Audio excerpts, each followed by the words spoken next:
Digamos que el libro tiene un objetivo muy claro y además modesto. Es simplemente sensibilizar ante una serie de cosas que están ocurriendo y que yo creo que no se les está prestando suficiente atención en estos momentos ni en España ni en Europa. En primer lugar, el tema del cambio de era. El otro día había una entrevista muy interesante con Claudio Magris. O sea, de hecho, en la Feria del Libro se está dedicando este año a Italia y uno de los intelectuales más importantes italianos es Claudio Magris. Y Claudio Magris en esa entrevista decía que él pensaba que estábamos en la Cuarta Guerra Mundial. ¿Por qué? Porque la Tercera Guerra Mundial había terminado en 1989 con la caída del muro de Berlín y la había ganado a Occidente, que era la Guerra Fría, pero que ahora estábamos iniciando otra guerra, que era precisamente la Cuarta Guerra Mundial, y que además las guerras mundiales en estos momentos ya no van a ser seguramente nunca militares, porque con el equilibrio del terror todo el mundo sabe que quien lance un primer misil balístico con una cabeza nuclear va a recibir 100 misiles balísticos en su propio territorio, y realmente lo que puede ocurrir es sencillamente la desaparición de la humanidad. Entonces el equilibrio del terror nos está llevando curiosamente a una larga etapa de paz mundial, pero frente a ese hecho está el que las guerras mundiales ahora tienen un contenido fundamentalmente económico. Y entonces Claudio Magris decía que en esta nueva guerra mundial, en la cuarta, había aparecido pues este nuevo jugador que no estaba en la anterior, que es China, y que realmente hay movimientos de gran envergadura por conseguir el liderazgo y la victoria final en esta Cuarta Guerra Mundial. Y él decía que seguramente una de las batallas que se está librando es precisamente la del dólar contra el euro. Él piensa que lo que está ocurriendo con el euro es que hay un ataque sistemático de determinadas instituciones vinculadas al dólar, que además son fortísimas, porque realmente el dólar, la economía de Estados Unidos, controla las agencias de calificación y controla los fondos más importantes de inversión y los fondos de pensiones, que son los que determinan definitivamente la situación financiera internacional. Y claro, frente a este armamento tan poderoso del dólar y de Estados Unidos, pues Europa está prácticamente desarmada. Y además ocurre que, en contra de otras circunstancias donde a lo mejor pues había algún tipo de ataque contra una determinada moneda, en este caso es que todo el mundo sabe que si el euro desaparece, lo que desaparece es la Unión Europea. Es decir, que si realmente nos encontramos con que en un momento determinado tenemos que volver a las monedas nacionales y no hay un compromiso definido y definitivo de Europa con el euro, lo que ocurre es que Europa queda neutralizada. Europa queda neutralizada en esta Cuarta Guerra Mundial, porque Europa desunida no es nada, es, digamos, una suma de pequeños países insignificantes en relación con la dimensión, por ejemplo, de China, que realmente va a ser irrelevante prácticamente en el siglo XXI. Por lo tanto, puede ocurrir que efectivamente lo que esté ocurriendo es un ataque en toda regla con el euro, sabiendo que si ese ataque triunfa, porque de hecho o bien Alemania no da un paso al frente, o somos entre todos lo suficientemente estúpidos como para no defender con todas nuestras fuerzas el euro y la Unión Europea, Europa queda fuera de juego en esta Cuarta Guerra Mundial. Fijaos que en este sentido, curiosamente, China es de los más interesados en que la Unión Europea parece que quiere que no desaparezca, porque China juega al multilateralismo, es decir, no quiere ser una potencia bilateral con Estados Unidos, se encuentra mucho más cómoda en un juego multilateral, donde realmente el poder está más distribuido. Ellos son una civilización de 5.000 años, muy inteligente, saben ser enormemente pacientes y realmente no quieren llegar a una confrontación con los Estados Unidos, sino que prefieren un mundo más multilateral. Felipe González cuenta en un libro que escribió el embajador actual en China, Bregolat, que Deng Xiaoping le dijo en una ocasión: señor González, y ustedes que son tan poquitos en Europa, ¿cómo no llegan a un acuerdo? O sea, claro, realmente 500 millones de europeos para ellos, que son 1.500 millones, pues somos poquitos. Entonces, realmente, Deng Xiaoping daba la impresión de que tenía interés de que este tema de la Unión Europea se consolidara.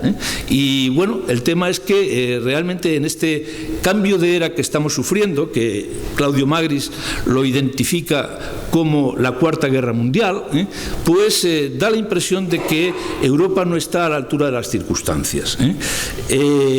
Entonces, el primer tema sería, digamos, para la reflexión y luego para el coloquio, porque quiero ir bastante rápido sobre este tema para tener tiempo después para cambiar impresiones, es este tema del cambio de era, del tema de la posible Cuarta Guerra Mundial, de las batallas entre las monedas como, digamos, parte de la artillería que se está utilizando en esta guerra, y pues sobre todo la inconsistencia de Europa en la respuesta a estos desafíos globales que están apareciendo.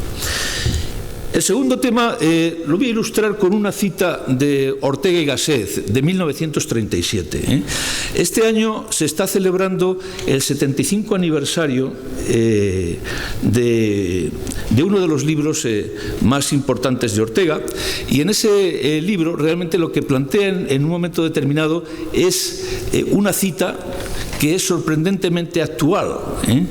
Es la cita que dice que Europa reaccionará cuando vea la coleta de un chino asomando por los Urales. Y esto lo decía prácticamente hace 75 años. Fijaos cómo Ortega sigue vigente. Hay que releer a Ortega porque de hecho es el único seguramente filósofo español de envergadura internacional que ha sabido pensar lo que realmente de hecho supone España en el mundo. Bueno, pues en estos momentos resulta que el problema es que no es que haya asomado la coleta de un chino por los Urales, es que en la Unión Europea tenemos 2 millones de chinos ya, y Europa no reacciona.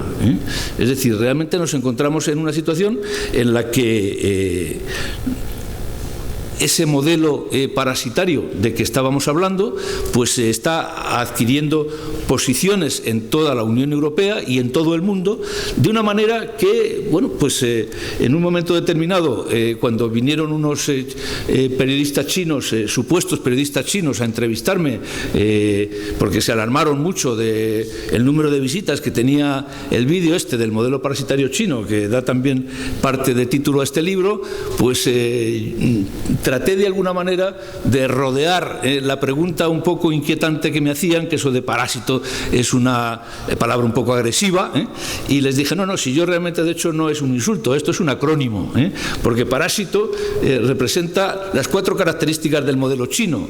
Pa, de pacífico, ra, de rápido, rapidísimo, si, de silente, silencioso, y todo de total, parásito, pacífico, rapidísimo, silencioso y total.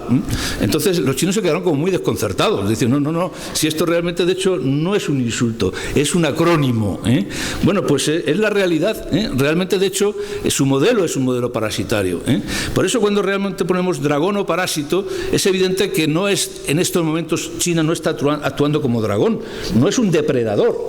Realmente fuimos depredadores los europeos en América Latina y en África, e incluso hemos sido depredadores los europeos con China, con las guerras del opio en el siglo XIX. Intentaron sobre todo los ingleses y después con el apoyo de franceses y de americanos, de que los chinos se convirtieran en drogadictos, para que compraran masivamente opio, y a cambio del opio pues realmente traerse a Europa porcelana, especias, sedas, etcétera.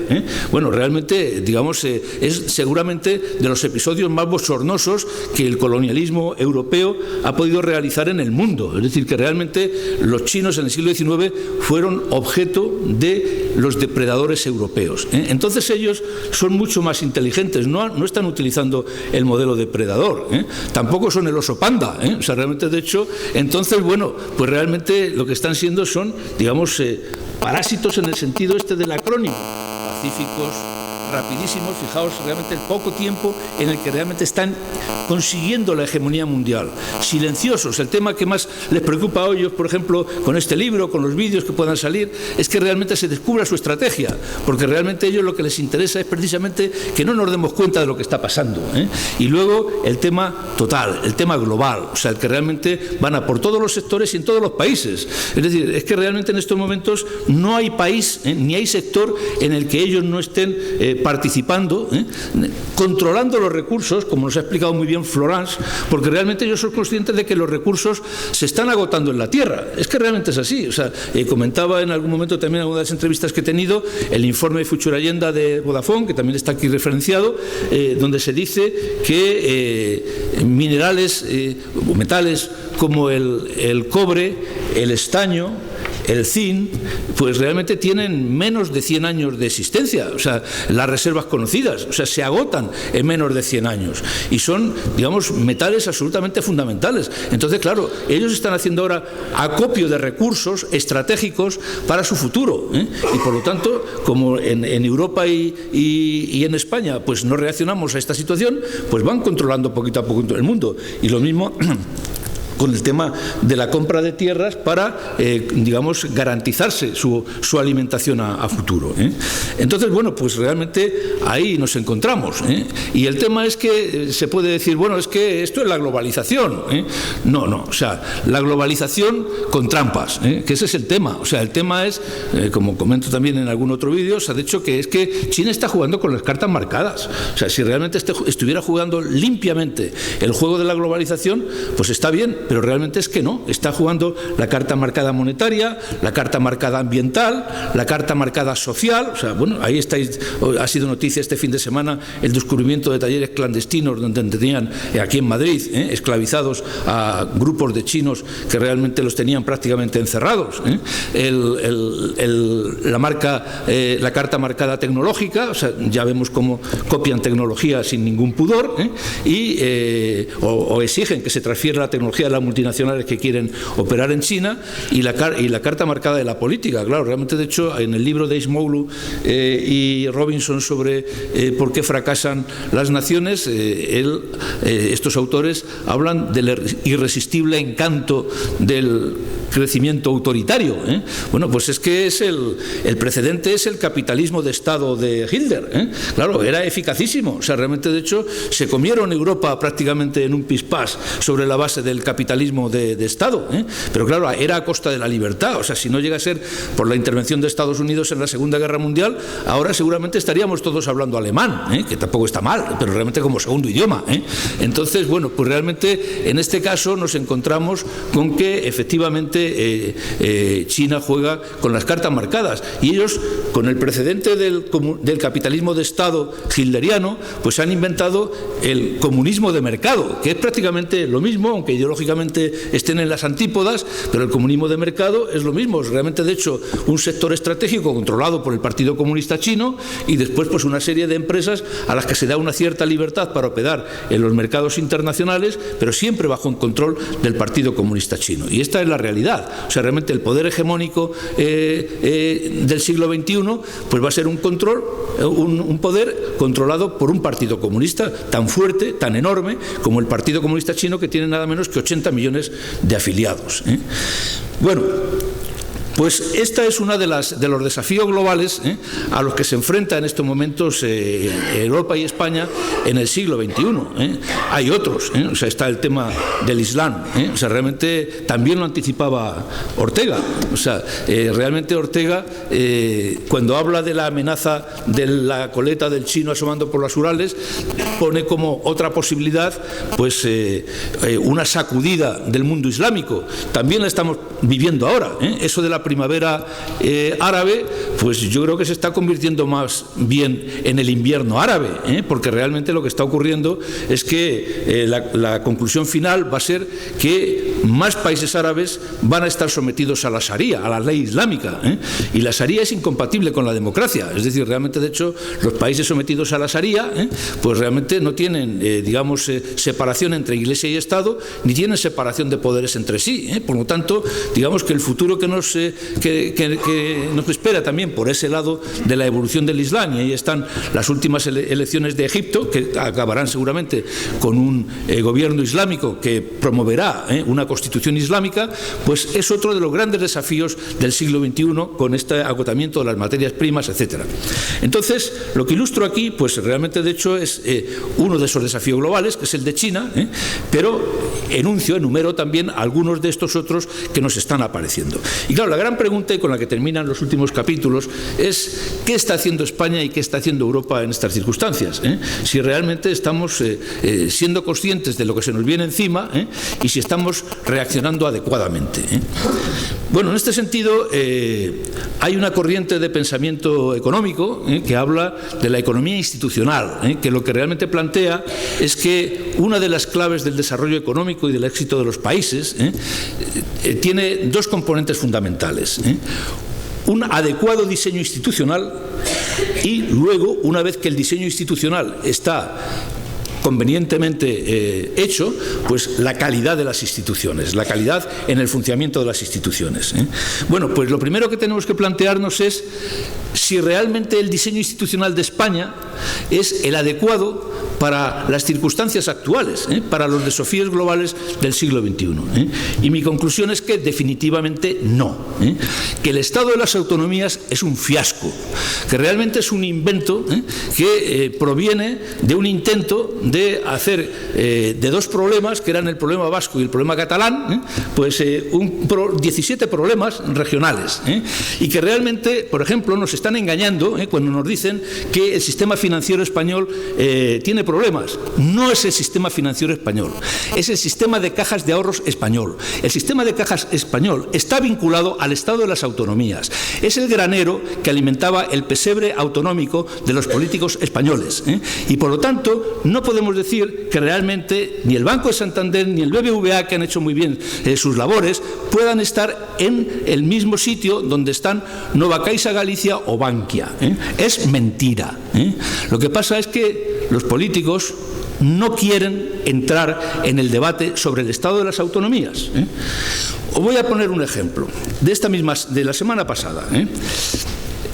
Se trata de nombrar al presidente de Enresa. Enresa es la empresa nacional de los residuos, que entre otras cosas tiene entre sus funciones el ATC de Cuenca, el cementerio nuclear de Cuenca. Entonces ahí había tres candidatos. Había una primera candidata que era vicepresidenta de Hitachi y experta en energía nuclear. No tenía perfil político, fue descartada automáticamente. Quedaron dos candidatos. Un candidato con perfil político, pero técnico, catedrático de esta universidad, catedrático de proyectos de la Escuela de Ingenieros Agrónomos, y después otro candidato de perfil exclusivamente político. Su background era profesor de enseñanza media en un instituto y, sobre todo, es alcalde de Ciudad Real.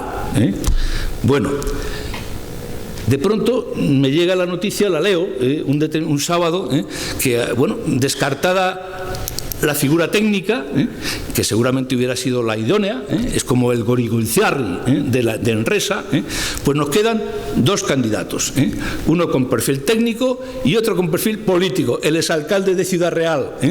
Bueno, pues resulta que Fernando Martí, que es el secretario de Estado de la Energía, trata de promover al catedrático de la Universidad Politécnica de Madrid, que tenía mucha lógica, catedrático de proyectos, aunque realmente su experiencia profesional no va por el lado nuclear, sino digamos por otros campos, pero realmente era un ingeniero. Bueno, pues la señora Cospedal lo que hace es decir, oiga, que yo cuando apoyé a Cuenca para que fuera el sitio de los residuos nucleares fue con la condición de que yo iba a nombrar al presidente de Enresa. Y entonces, ¿qué pasa? Pues que la señora Cospedal lo que hace es guardar su corralito.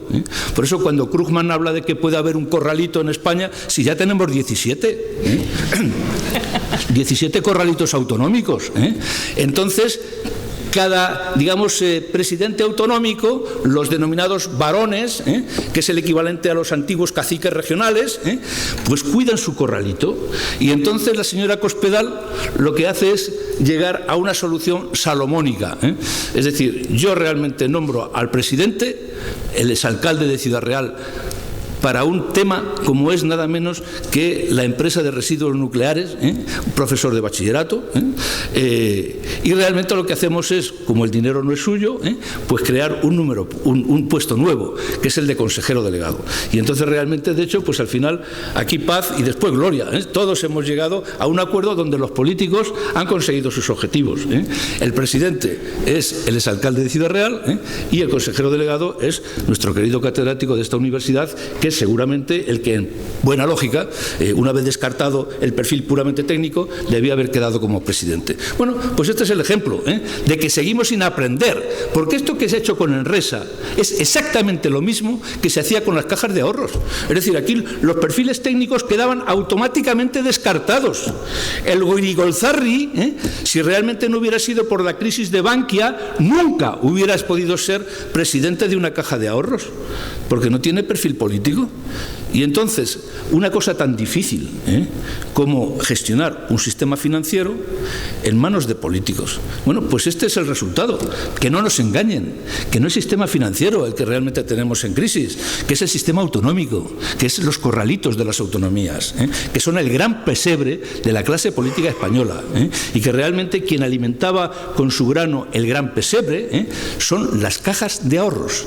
Pero ¿qué pasa? Que realmente los políticos se niegan a entrar en el debate sobre el cambio de modelo de Estado, que es el auténtico debate que debía estar vigente en estos momentos. Hasta tal punto de que nuestra señora Cospedal ha hecho unas declaraciones diciendo, oiga, es que las autonomías no son el problema, son parte de la solución. Qué bonito, la solución para el exalcalde de Ciudad Real, y la solución posiblemente, seguramente también para su exmarido, que era consejero de la Caja de Castilla-La Mancha, maravillosamente gestionada, como todos sabéis, promotora del aeropuerto de Ciudad Real, el primer aeropuerto peatonal del mundo. Bueno, ¿el primer aeropuerto? Peatonal del mundo, o sea, se dedica ahora a que paseen los peatones, de hecho, o sea, bueno, pues esa es la realidad de este país. Un diseño institucional absolutamente aberrante y del que la clase política no quiere entrar a debatir porque es su pesebre. Ningún político tira piedras contra su propio pesebre, está claro. Entonces, bueno, pues realmente en algún momento o viene Merkel y nos salva y pone en medio el debate del corralito, o algún movimiento ciudadano tendrá que empezar a moverse diciendo hasta aquí hemos llegado, porque ya está bien. Bueno, eso en lo que respecta a España. Y en lo que respecta a Europa, ¿cómo es el diseño institucional de Europa?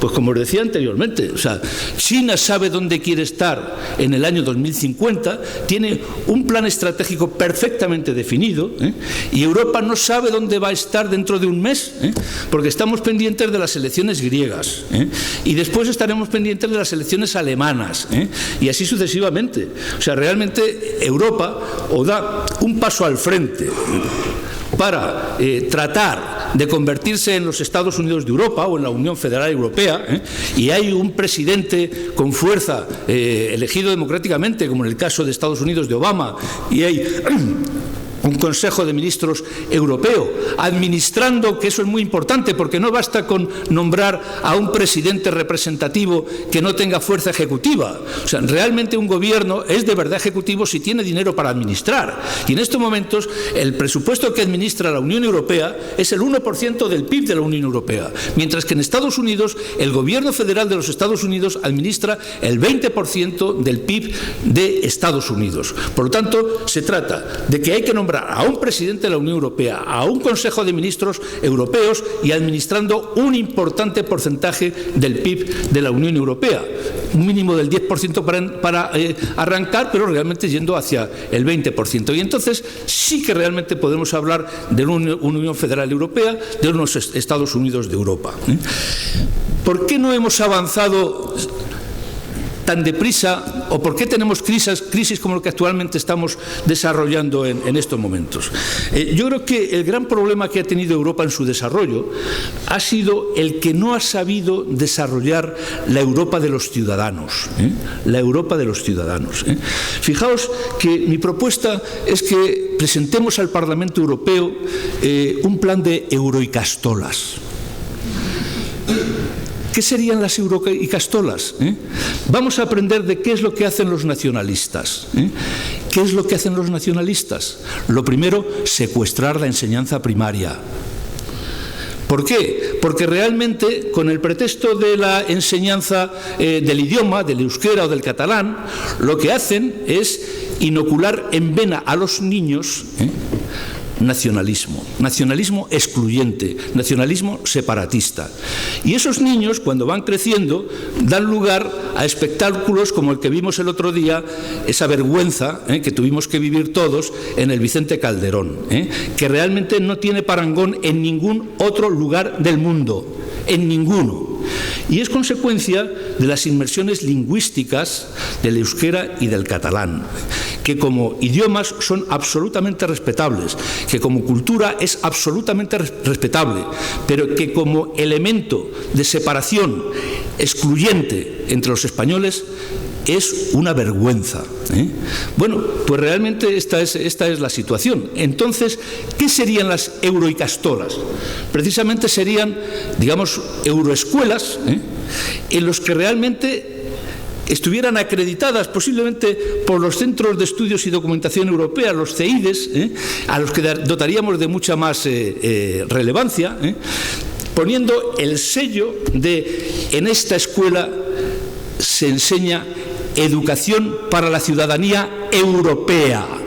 ¿Y eso qué quiere decir? Que aquí se enseña historia de Europa, y geografía de Europa, y cultura de Europa, porque Europa es un maravilloso proyecto.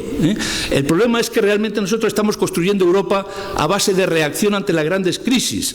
Fijaos que la idea de la Unión Europea fue una idea consecuencia de la Segunda Guerra Mundial. Lo que Schuman y Monnet plantearon en su momento, con De Gasperi, por ejemplo, pues realmente era que no podíamos tener en Europa una tercera guerra mundial, pero realmente el origen era casi reactivo, o sea, no podemos permitirnos una tercera guerra mundial en Europa, y entonces se genera la idea de Europa. Y la idea del euro, recordáis, que fue una reacción a la crisis del dólar, cuando se pasa de un sistema de cambios fijos a cambios flotantes, en los años 70, hay que inventarse la serpiente monetaria, y entonces llegamos al final del recorrido al euro.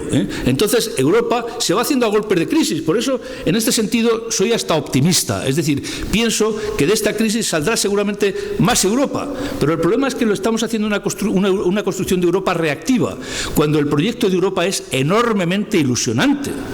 Si es que tenemos los mejores museos del mundo, las mejores catedrales del mundo, los mejores literatos del mundo, una historia común impresionante, salvo siglos XIX y XX. Yo empezaría a enseñar en estas euroescuelas historia de los siglos XIX y XX en Europa para que no se repitiera la tragedia de las dos guerras mundiales que vivimos, y que sepan que una Europa desunida puede llegar a eso, a lo que vivimos en los primeros años del siglo XX, a dos guerras mundiales, y que la única forma de poder avanzar es precisamente mediante la unión, pero con un sentido positivo. Si es que realmente tenemos a Schopenhauer, y tenemos a Kant, y tenemos a Freud, y tenemos a Marx, y tenemos a Degas, y tenemos a Velázquez, si es que lo tenemos todo, para que realmente, de hecho, nos proyectemos sobre una idea positiva de Europa y no una idea reactiva a los problemas que van surgiendo en Europa. Bueno, pues este es el planteamiento. O sea, el planteamiento es que el tiempo perdido desde el año 57, donde seguramente ese mercado común europeo se debía haber llamado ciudadanía y mercado común europeo, y donde se debía haber empezado por inocular, entre comillas, europeísmo a los niños, entonces se hubiera evitado posiblemente que en Francia se hubiera votado no en el 2005 a la Constitución Europea, y en Holanda, y que seguramente Marine Le Pen no tuviera en estos momentos el 20% de los votos en Francia, y así sucesivamente. Realmente ese es el tema. Tenemos una carencia de la Europa de los ciudadanos, que hay que empezar por los colegios, hay que empezar en primaria, y realmente, bueno, pues a lo mejor tenemos que empezar a recoger firmas para que el Parlamento Europeo considere el proyecto de las euroescuelas, irónicamente denominadas euroicastolas. Bueno, pues este es un poco el planteamiento. O sea, no quiero extenderme más porque si no realmente nos van a dar las 12 de la noche aquí y quisiera dar tiempo para el coloquio. Entonces yo voy a pedir ahora que hagamos un acto de afirmación europeísta. O sea, precisamente somos la primera icastola europeísta, que realmente de hecho este es el acto fundacional de las euroicastolas, y entonces lo que voy a pedir es que oigamos de pie el himno de la Unión Europea. Pues venga, vamos a oírlo. Profesor, eso estaba previsto.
Que este sea nuestro himno.